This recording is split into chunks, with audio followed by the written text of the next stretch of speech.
Federal subject matter jurisdiction is necessary in federal court, and it's also limited. The two main grounds for it are diversity jurisdiction and federal question jurisdiction. Diversity jurisdiction requires, among other things, that no plaintiff share state citizenship with any defendant. Federal question jurisdiction requires that the plaintiff's claim arise under federal law. Generally, federal question jurisdiction exists if federal law creates the plaintiff's cause of action.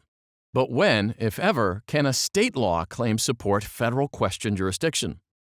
The United States Supreme Court confronted that peculiar issue in Grable Sons Metal Products versus Darue Engineering and Manufacturing. Grable Sons Metal Products fell behind on its federal taxes.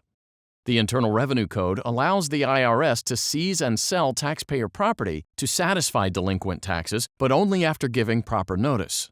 Otherwise, federal law voids the action. In 1994, the IRS notified Grable of its delinquency by certified mail, then seized Grable's Michigan real estate. In 1995, the IRS sold the property to Darue. In 2000, Grable filed a state law quiet title action against Darue in Michigan State Court to reclaim the property. Grable argued the seizure and sale were void. Grable pointed out that the federal notice statute required personal service, yet the IRS merely used certified mail. Thus, title remained with Grable. Darue removed the case to federal district court. Federal law allows a state court defendant to do so, but to hear the case, the federal court must have some form of subject matter jurisdiction. As both parties were Michigan citizens, diversity jurisdiction failed. Grable moved to remand the case to state court, contending that federal question jurisdiction also failed because state law, not federal law, created the quiet title action.